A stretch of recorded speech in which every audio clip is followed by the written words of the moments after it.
autre épisode entre deux versets. Alberto, Salut. Sarah, Hello. Joël. Bonjour. Toujours un plaisir de se retrouver ensemble autour de la table pour discuter d'un sujet biblique. Aujourd'hui, on regarde le dessein divin, donc Genèse chapitre 1 et chapitre 2. D'ailleurs, on encourage ceux qui nous suivent d'aller approfondir ces deux lectures. Plus précisément, on va échanger sur cette question-là de l'être humain au cœur de la création de Dieu. Le verset qu'on va lire, ça me gêne quasiment là, d'ouvrir nos Bibles parce que c'est probablement un verset qu'on connaît tous, puis on dit ça sans prétention. Là, Genèse chapitre 1, verset 1.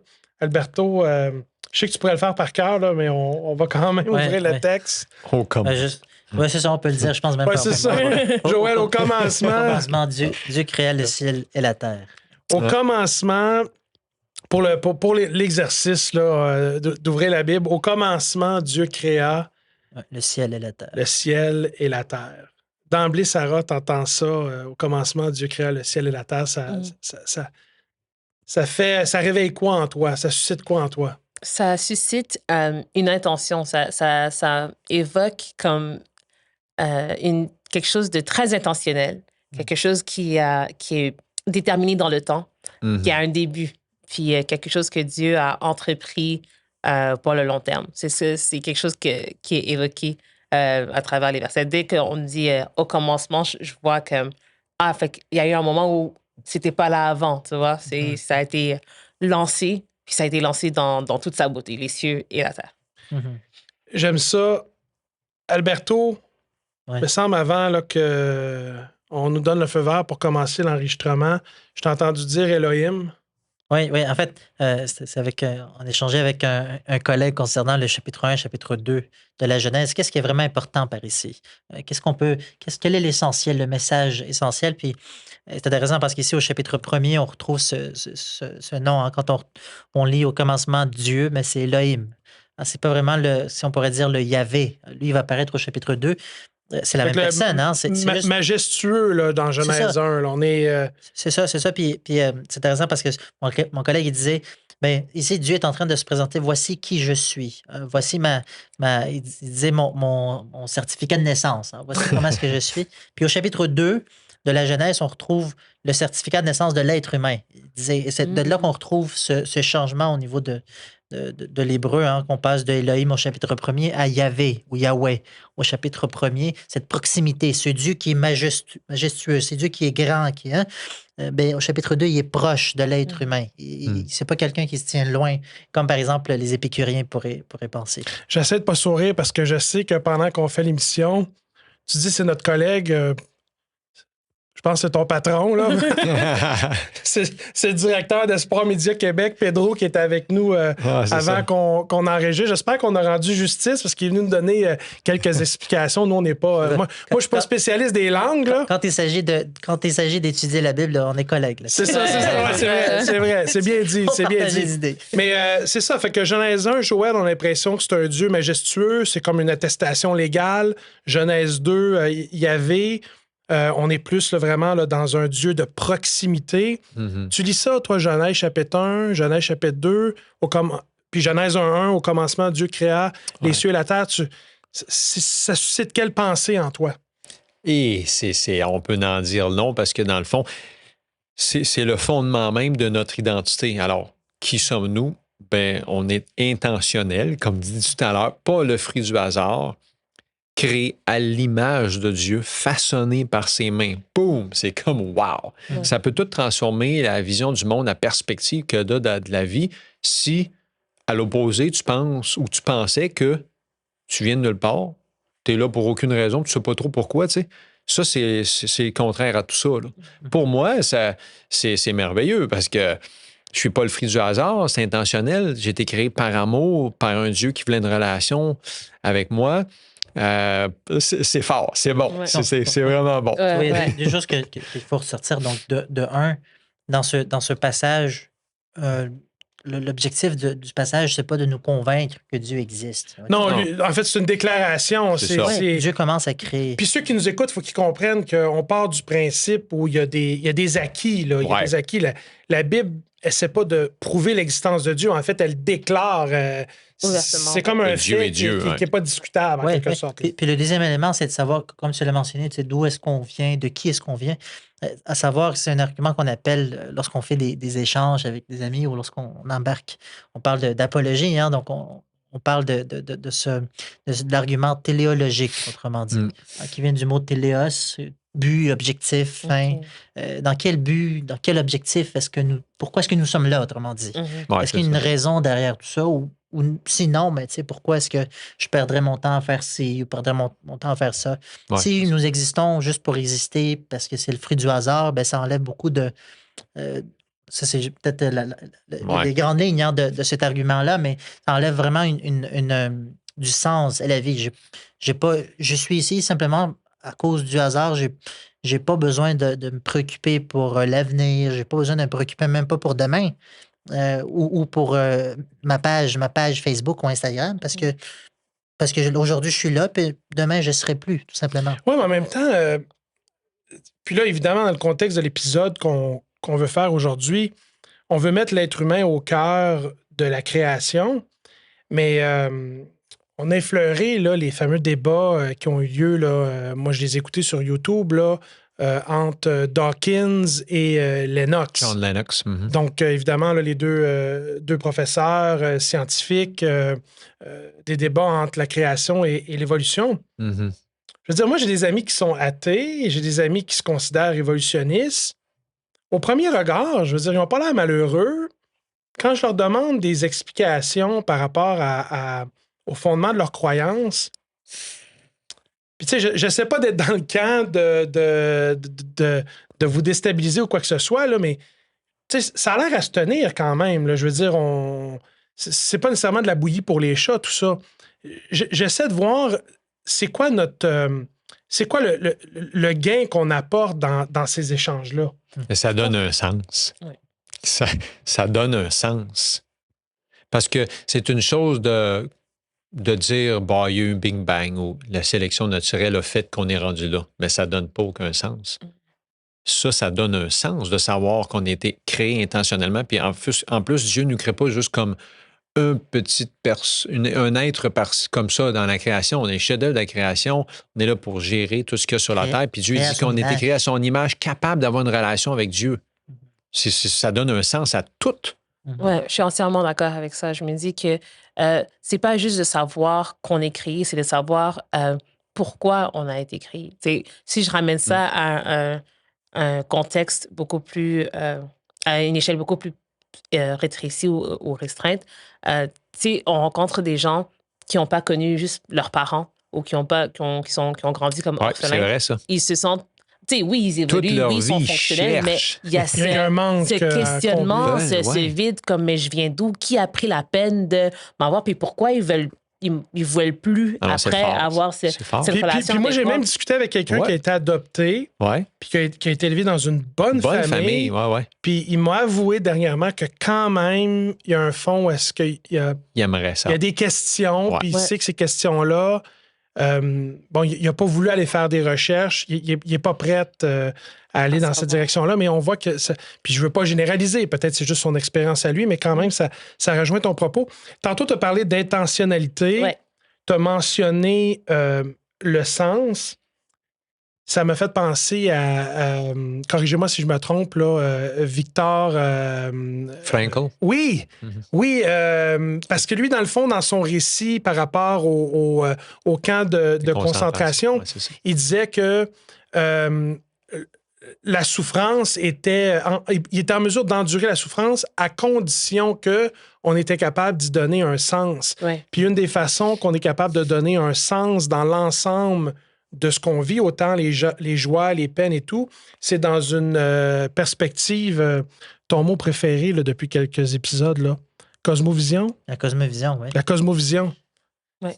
Donc, justement, cette vision de Dieu qui est l'auteur Ouais. de tout ça. Mais pas l'auteur du mal. Parce que c'est une des plus grosses questions, là, cette souffrance-là. Parce que tu as beau être créationniste, évolutionniste, la question doit se poser pourquoi la souffrance? De l'autre côté, au niveau de la sélection naturelle, toutes les autres théologies, les autres plutôt de théories qui veulent enlever Dieu de l'équation, ben c'est que c'est normal, il faut qu'il y ait de la mort, puis il faut qu'il y ait le plus fort pour redonner la vie à quelqu'un. Le récit biblique, c'est que non, ça n'a rien à voir. Dans le plan de Dieu, il n'y a pas besoin d'avoir de mort ni de souffrance parce que c'est la vie éternelle. C'est complètement à l'opposé. Oui, c'est vraiment aux antipodes au niveau de la perception. L'autre chose, puis alors que je regarde notre fiche ici là, par rapport aux questions que sur lesquelles j'aimerais qu'on s'entretienne, c'est aussi la question de, moi, je viens d'une famille où, québécois et autres, le catholicisme a pris beaucoup de place. Ouais. Puis là, je me souviens, j'asais avec mon oncle, j'asais avec ma tante, puis là, on a le bon Dieu. Le bon Dieu, il est donc loin, le bon Dieu. On l'appelle le bon Dieu, puis le petit Jésus. Le petit Jésus, là, il est tellement petit que, écoute, il a des petits bras, il a des petites mains, il n'est pas capable de rien faire parce que c'est le petit Jésus. Fait que là, il est comme impuissant. Il est encore dans la crèche. Il est encore dans la crèche, le petit Jésus. Puis le bon Dieu, lui, est tellement loin que... Faut pas le fatiguer trop. Hein? J'en ai un ami où il me dit, écoute, on priera pas pour une mode, on le fatiguera pas avec ça. On va pas le fatiguer avec ça, là, il est tellement occupé. Quand on lit le récit de la création, la Genèse 1 et 2, j'aimerais vous entendre là-dessus. Qu'est-ce que ça vous dit? Qu'est-ce que ça vous révèle du caractère de Dieu? Parce que je pense que le bas blesse chez certaines personnes parce qu'ils ont une méconnaissance de qui est Dieu. C'est ça. On a parlé que Dieu donne du sens à notre vie. On a parlé aussi de Dieu dans son intentionnalité de nous créer. Qu'est-ce qu'on pourrait ajouter d'après vous? Je pense qu'il y a une notion de caring, de se soucier, de pouvoir prendre soin de quelque chose. Comme un père. Oui, exactement. Comment tu le vois, ça, dans le récit, d'après toi, de Genèse 1 et 2? Le premier chapitre, c'est Dieu qui crée le monde pour pouvoir, éventuellement, dans le chapitre 2, y placer l'homme. Nous accueillir. Moi, je pense comme préparer la chambre du bébé. Exactement, exactement. Je pensais exactement à cette image-là. Préparer la chambre du bébé où, quand j'étais enfant, moi, je voulais, par exemple, avoir un animal de compagnie, je voulais un lapin. Je peux te dire que j'ai fait des recherches, j'ai acheté une cage, j'ai acheté... T'étais prête, là. J'étais exactement à recevoir, accueillir. Puis c'est exactement ce qu'on voit dans le chapitre 1. Dieu qui prend la peine de créer, j'ai créé un ciel magnifique, j'ai créé de la verdure, j'ai créé des animaux, j'ai créé tout pour que l'homme soit bien. Puis une fois que tout est en place, que la chambre de bébé nursery est prête. Je pense que c'est le docteur Francis Collins là, qui a décodé le génome humain. Il dit que c'est tellement fine-tuné là, que... Réglage précis. C'est un réglage précis pour accueillir la vie. Ça peut pas être le hasard. Puis pour moi, ça évoque le fait que... Pour moi, ça amène à croire qu'il n'y a pas moyen qu'un Dieu comme ça qui se soit penché sur l'environnement de l'homme avec tant de soins, puis qu'ensuite, qui ait façonné l'homme avec ses propres mains, fasse, tu sais quoi, ça me tente plus. Puis, ça, c'est quelque chose qui me touche. Hein? L'idée que Dieu va... Corrigez-moi si je me trompe au niveau de votre connaissance biblique, là, mais à mon souvenir, Dieu a touché seulement 2 choses de ses mains dans la Bible. L'être humain quand il l'a façonné, puis les 10 commandements quand il les a écrits de son doigt dans la pierre. Ça témoigne encore de cette proximité qu'on retrouve dans Genèse 2. Qu'est-ce que ça te révèle, Pedro? Alberto. Je pense à Pedro parce qu'il était venu avant l'émission nous parler justement là, de Genèse 1 et 2. Je pense que c'est un sujet qui l'anime beaucoup. Là. C'est le directeur de Sport Média Québec, Alberto. Oui, donc je pense qu'une des choses qui a été mentionnée, c'est essayer de répondre à la question du pourquoi. On sait qu'on est là, on voit que Dieu a créé, etc. On vient de mentionner, l'objectif de Dieu, c'était pas de créer des étoiles, c'est pas de créer la terre, la verdure, etc. C'est de créer l'être humain. C'est de créer l'être humain. Et ça m'envoie le message c'est-à-dire, je me pose la question de pourquoi. Pourquoi est-ce que Dieu a eu besoin de faire ça? Moi, c'est pas la question que je veux, c'est la réponse. Non, mais je m'en viens. C'est juste que ça m'aide, ça aide à comprendre de pourquoi est-ce que nous sommes là. On a un Dieu qui est amour. On a un Dieu qui aime. Et l'amour, ça peut pas être juste unilatéral. Je peux pas dire que j'aime ou je suis en amour. Dieu avait besoin de quelque chose pour que ça. Dieu avait besoin de que quelque chose soit l'objet suprême de son amour. Un être intelligent aussi qui puisse à son redonner. l'aimer en retour. Donc on voit ici que parce que Dieu est amour, il se met en action et il crée. Donc, la création est le résultat d'un Dieu d'amour. Et ça, c'est quelque chose de très important parce que quand on parle du principe ou de l'argument téléologique, c'est que nous existons, nous avons un but, on vient pas, c'est pas le hasard qui nous a amenés ici. Si nous existons et ce qu'on voit dans ce qu'on observe partout, hein, toute chose qui existe ou que l'homme fait a un but précis. Ça va servir à ci, ça va servir à ça. Donc, Dieu, quand il crée l'être humain, il va pas le créer pour s'amuser avec. Non. Il veut avoir une relation avec l'être humain. Donc, je pense que ça, c'est quelque chose de très important qui nous révèle, qui nous présente l'amour de Dieu. Ouais. Un Dieu qui est c'est pas qui dépend d'avoir une relation avec l'être humain, mais son amour l'amène à avoir d'autres personnes avec qui partager cet amour. C'est un peu, ça Je pense continue que l'image qu'elle avait amenée tout à l'heure, le père et la mère, finalement, c'est l'enfant va être le fruit de leur amour. Exactement. Ils veulent partager leur vie familiale avec d'autres enfants, tu sais. C'est comme leur rêve d'une famille, tu sais. Pourquoi tu penses qu'il y a de l'opposition à ça? Je veux dire, on peut-tu vraiment être contre ça? Non. Faut pas être contre ça. Moi, je t'écoute parler, je me retiens pour pas pleurer. Tu sais, c'est beau, ça fait du bien. Pourquoi que tant de personnes ont de la misère? Parce qu'ils l'ont peut-être jamais vu comme ça. Avec ça? Ils l'ont peut-être jamais vu comme ça. Ils n'ont peut-être jamais pensé de regarder Dieu sous cet angle-là. De la même manière que des fois, les gens disent, ben Dieu, s'il nous aimait tant, pourquoi il nous a créés dans la misère de même? Mais tu t'es déjà posé la question, si toi, le père et la mère, là, tu saurais qu'un de tes enfants va être un criminel, tu le mettrais-tu au monde? Non. On dirait, celui-là, on va sauter, on va en faire un autre. Dieu l'a fait pareil. Tu te dis, mais comment?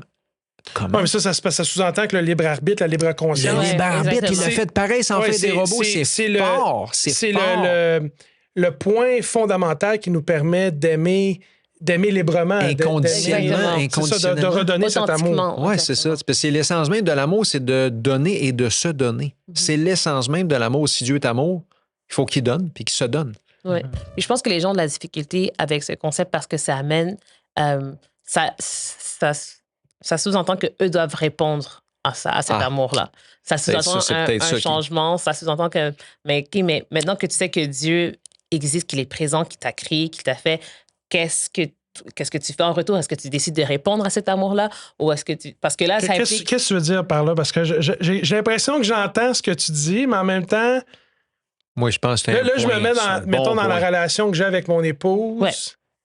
Elle n'a pas essayé de me changer, mais clairement, pour que je réponde à son amour, il y a des choses que j'ai dû travailler parce que il y a comme une forme de compromis. Là, oui.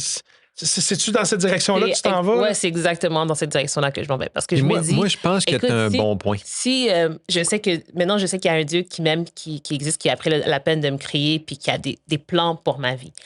Là, ça me met dans une position où la balle est dans mon camp, puis je dois me dire, OK, mais qu'est-ce que je fais? Qu'est-ce qu'il me veut? Oui, voilà. Qu'est-ce qu'il me veut? Qu'est-ce qu'il veut que je fasse? Voilà. Moi, je pense que c'est tellement vrai. Qu'est-ce que ça me demande? Est-ce que ça me demande de changer les habitudes de vie, de changer de croyances, de me distancer de certaines choses, de m'approcher de certaines choses? Puis il y a des gens qui sont pas mal plus rigides que d'autres et plus réticents au changement. Ils ne veulent pas répondre à une autorité supérieure. Ils ne veulent pas se soumettre à une autorité supérieure nécessairement. Donc, il y a beaucoup de raisons pour lesquelles quelqu'un pourrait choisir d'éviter ou de rejeter cette cosmovision ou cette manière de voir cette relation-là. Puis tantôt, là, il a dit exactement, avant même que tu dises ça, tu l'as mentionné. Presque tout le monde qu'on a connu, qui n'ont pas connu leur père, leur mère, ils ont peur. Parce qu'ils ne savent pas s'ils vont aimer le père ou la mère. Fait que c'est la même chose avec Dieu, la même affaire. Il y a beaucoup de gens qui ont juste trop peur puis ils se disent tout à coup que j'aimerais pas Dieu. Tout d'un coup que je ne veux pas entrer en relation avec lui. Puis il y a plein de monde... je serais déçu. Je serais déçu. Il y a plein de gens qui ont peur de connaître leur vrai père, leur mère. C'est ça. Qu'on doit être déçu d'eux ou que nous, on les déçoit ou qu'eux autres nous exigent trop. Oui, parce que aimer, c'est de prendre un risque nécessairement. Un risque, exactement. C'est ça qui est difficile. Mais je peux prendre, s'il me permet de prendre l'autre point de vue, dans le sens où est-ce que ça ne m'interpelle pas ou moi, je pense que même si je ne crois pas en Dieu, je peux parvenir à trouver un certain équilibre. Ma vie, que ce soit à l'école, que ce soit au travail. Il y a du monde qui ont l'air heureux sans Dieu. Ouais. Semble-t-il que je peux me permettre de passer toute ma vie ou une bonne tu peux, tu n'es pas obligé. Sans avoir ce Dieu dont on parle moment. Et c'est intéressant parce que, tu sais, je parle beaucoup avec des personnes, ce que j'appelle dire, c'est des personnes cheveux blancs. C'est des personnes d'un certain âge, ont quand même beaucoup d'expérience, du vécu, etc. Et moi, en tant que jeune, ça me permet de voir, parce que j'aime beaucoup entendre leurs expériences et puis apprendre de leurs expériences. Barbe blanche, ça compte pas, ça. Ça compte pas, c'est juste... Ça les poivre non plus, on n'est pas rendu là. Alberto, il a voulu nous dire, je suis plus jeune que vous autres. Donc, Les cheveux blancs, ça pour ouais. dire que quand tu parles avec ces personnes-là, ils vont venir à l'essentiel de la vie. Tu sais, peut-être pour un jeune, tu le vois pas. Question d'un jeune, moi, ma santé, en contrebalance, parce que c'est pas une question à court terme, là, tu sais, mais eux, là-bas, ça réfléchit beaucoup au niveau question de la santé. Ouais. Donc, on voit déjà là que tôt ou tard, je vais me rendre là. Tu sais, tôt ou tard, on va. C'est des on va questions se que je vais rendre- me poser. On va se Éventuellement. rendre et on va devoir faire face à des questions essentielles. Donc, je peux aujourd'hui. Même existentiel. Existentielles. même existentielles. Aujourd'hui, je peux passer beaucoup de temps de ma vie à dire bon, j'ai pas besoin de ci, j'ai pas besoin de ça. Cette cosmovision-là dont on dit, cette croyance en Dieu, ça fait aucun sens. J'en ai pas besoin. Mais veux pas, à un moment donné, je vais devoir répondre à cette question-là de qu'est-ce qui va se passer après ma mort? Ouais, c'est ça. Mhm. Est-ce que si Dieu existe, puis là, après, on pourrait parler du pari de Pascal. Ouais, de Ouais. Blaise Pascal. Tu vois ce que je veux dire? Est-ce que- Si j'ai cru, puis c'est pas vrai, j'ai rien perdu. Bien perdu. Ouais, c'est Si ça. j'ai cru, puis c'est vrai, j'ai tout gagné. Si j'ai cru, puis dans le fond, on peut les simplifier à ça, mais en disant que est-ce que ce que j'ai vécu a valu la peine d'être Ouais. d'être Vécu. vécu? ben moi, je me suis déjà fait Et- poser la question. Mais c'est ça, mais qu'est-ce que je suis en train de dire quand une personne se dit ça? C'est qu'à la base, on cherche toujours ce sens-là. On cherche, Ouais. ah ouais. De savoir. Tout le monde cherche à être heureux, cherche à être aimé, tu sais, C'est à ça. trouver un sens Là, à je, l'autre. tu sais, je dis pas ça pour être meilleur que les autres, là, mais la vérité, c'est que tu sais, j'ai vécu une partie de ma vie sans Dieu. Ouais, c'est ça. J'ai vécu une partie de ma vie avec Dieu. Tu as Puis goûté. mettons, aujourd'hui, Dieu me disait, regarde, il n'y en a pas de vie éternelle. Mm. Mais tu peux continuer à vivre ta vie en relation avec moi C'est ça. jusqu'à ta mort, mais après ça, il n'y a Ça va plus être rien. fini.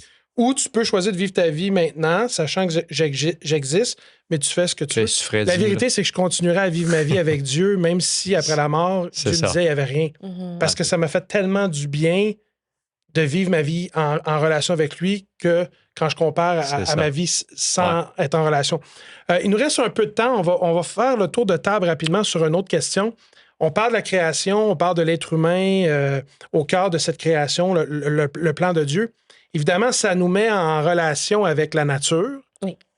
Comment est-ce que ça devrait influencer le comportement ou la pensée du chrétien, son rapport avec la nature, puis peut-être pas juste avec la nature, avec Avec les l'être autres humain. aussi. Oui, exactement. Ben, tu sais, comme on vient de dire, si on a tous été créés à l'image de Dieu, on est tous égaux. On est tous Mhm. pareils. Peu importe la langue, la culture, la couleur de la peau, on est tous égaux. Donc, on a tous droit à un respect mutuel. Cette Ouais. dignité On a la humaine. même valeur, dignité humaine, même valeur aux yeux de Dieu. Pareil, Ouais. pareil. Ouais. Moi, je Puis, sais que l'Église, le fait d'être dans une communauté religieuse, de côtoyer des gens de différentes cultures, de différents âges, hommes, femmes, moi, en fait, ma compréhension de la Bible et de Dieu, ça l'a éliminé des préjugés, Préjugés. des stéréotypes, Ouais. des biais inconscients. Yeah, ouais, c'est ça. Puis c'est pas rien, là. Parce qu'on, des fois, notre environnement familial, Ah, ouais. on est Ah, ouais. héritier de certains préjugés. Ouais. Ouais. Sarah? Moi, j'ai le verset de Genèse, chapitre 1er, qui vient en tête, qui me dit Dieu bénit l'homme et la femme dans ce contexte. Et il dit soyez féconds, multipliez, remplissez la terre et l'assujettissez et dominez sur les poissons de la mer, les oiseaux du ciel et sur tout animal qui se meut sur la terre. Et pour moi, ça me donne l'impression que Dieu nous a donné aussi une responsabilité, non seulement à l'égard de nos semblables, des autres êtres humains, mais en faveur, à l'encontre de la planète sur laquelle on est. Il y a cet aspect, pour moi, un peu environnemental, un peu écologique, un peu comme... En anglais, on parle de steward. de Je voudrais gestionnaire. dire gestionnaire Intendant. ou intendant, exactement. Ouais, exactement. Intendant. Des biens que Dieu nous a confiés, donc d'être respectueux de cette planète qui nous héberge, Ouais. donc puis d'être conscient de notre impact sur celle-ci. Alberto? Moi, ce que je pourrais dire, avant de répondre à la question, je m'aurais juste lancer une pensée. Je sais qu'on n'aura pas le temps de développer, mais là, on parle de la Genèse, mais comment est-ce que je peux-tu être sûr? Est-ce que je peux avoir l'assurance que ce que je lis dans la Genèse, c'est vraiment ça qui s'est passé? C'est pas juste une anecdote, c'est pas juste une histoire qui est racontée. Je sais que C'est pas. Tu es en train d'ouvrir. Ouais, c'est ça, genre. À 3 minutes de Tu la veux faire fin. combien d'épisodes là-dessus? Là? Ce que j'essaie de dire, c'est que on peut, c'est-à-dire, il y aura beaucoup de questions. Et c'est important d'avoir des questions. Mhm. Et parfois, des questions auxquelles on n'aura pas nécessairement une réponse. Il faut l'admettre. Il faut savoir que ce soit un chrétien, que ce soit un athée, que ce soit un croyant, un pas Il n'y croyant. a personne qui était là. De un. Mais de deux, c'est que nous avons tous des questions auxquelles on n'a pas de réponse. Et on essaye, à travers différentes cosmovisions, encore une fois, ce terme-là. Là, je t'invite à faire un Différents points de T-shirt. vue. Oui, c'est ça. À travers différents points de vue, on essaie de parvenir à répondre à ces questions-là. Moi, je pense que notre relation avec soi, les autres êtres humains, comme ça a été mentionné, le respect, mais aussi c'est-à-dire envers la nature, ou envers tu vois, ce respect que l'on doit avoir envers non seulement les personnes, mais l'espace. Les ressources humaines. Exactement. Ça, c'est quelque chose de très important. Les ressources naturelles. Ouais. C'est vrai que c'est pas évident parce qu'évidemment, on est dans un contexte où est-ce que, au niveau de la société, on est dans du capitalisme, on est dans l'appât du gain, on est dans les rapports inégaux entre les nations au niveau des structures économiques, donc il y a de l'exploitation. Puis au niveau des ressources naturelles, il y a des enjeux. Mais je pense qu'en tant que chrétien, ça revient un peu à ce que tu disais. On a une responsabilité d'avoir une approche qui est soucieuse de l'intendance de l'environnement dans laquelle on se trouve. Mhm. Puis, en fait, j'aimerais dire en conclusion, c'est parce que l'idée, c'est qu'on sorte de l'épisode où il y a quand même quelque chose de pratique à se mettre sous la dent. En partant avec Joël, peut-être un dernier petit tour de table, de se dire, mais quand on regarde Genèse 1 et 2, qu'est-ce qu'on peut retirer au niveau d'une application pratique par rapport à la lecture qu'on fait de ces deux textes? On pourrait en tirer plusieurs, mais peut-être pour finir sur l'image qu'on a utilisée plusieurs fois tout à l'heure, l'image du père, de la mère, la famille. Mm-hmm. J'ai connu une femme, à un moment donné, elle s'appelle Lynn. Je n'étais pas obligé de la marier. Je n'étais même pas obligé de la connaître. J'ai décidé de la marier. C'était une chose extraordinaire. Pour le restant de mes jours, je suis marié à Lynn. On partage notre amour. Et, c'est comme si tu dirais, de connu Dieu, tu es obligé de répondre? Non. Dieu nous laisse libre. Mais quand on répond à son amour en temps normal, on ne regarde pas en arrière, on ne dit jamais que c'est une erreur. On dit, Seigneur, c'est merveilleux, on est comblé, on comble un vide, puis on vit, dans le fond, un avant-goût. La famille sur Terre est supposée nous donner un avant-goût, mais c'est juste un avant-goût de la relation qu'on pourrait avoir avec Dieu pour l'éternité. T'as-tu déçu, Dieu? J'ai déçu Dieu souvent. Lui, il m'a jamais déçu. Non, j'ai dit Dieu, il t'a-tu déçu? Non, pas lui. Moi j'ai déçu Dieu souvent, mais pas lui. Mais lui, il t'a jamais déçu. Sarah? Moi, je dirais que ça répond à une des grandes questions de la vie. D'où est-ce que je viens, où je m'en vais, qui est-ce que je suis? Ben, c'est là, c'est dans Genèse chapitre 1, dans Genèse chapitre 2. C'est un Dieu aimant, un Dieu qui a un esprit de création comme infini, puis qui a pris soin de créer non seulement l'espace dans lequel on allait évoluer, qui est comme propice à notre développement, mais aussi façonner chaque fil de notre corps. Puis c'est quelque chose qui me rassure quand on est dans un environnement, dans un monde qui est très... changeant. Moi, en parlant de quelqu'un qui est une milléniale, qui a grandi avec les médias sociaux, où on voit de tout, puis tu sais, mais cette personne-là, mais moi, je suis confiante dans le fait que j'ai une identité. C'est un point d'ancrage pour toi. Et c'est clairement un point d'ancrage. Moi, c'est simplement un Dieu puissant, un Dieu d'amour qu'on retrouve dans Genèse 1 et 2. Ouais. Effectivement. Merci d'avoir pris le temps là, d'échanger en toute authenticité. Des fois, on partage des brides aussi de l'anecdotique. On se met dans une posture un petit peu plus vulnérable. On se retrouve dans une prochaine épisode. Merci beaucoup. Merci, à la prochaine.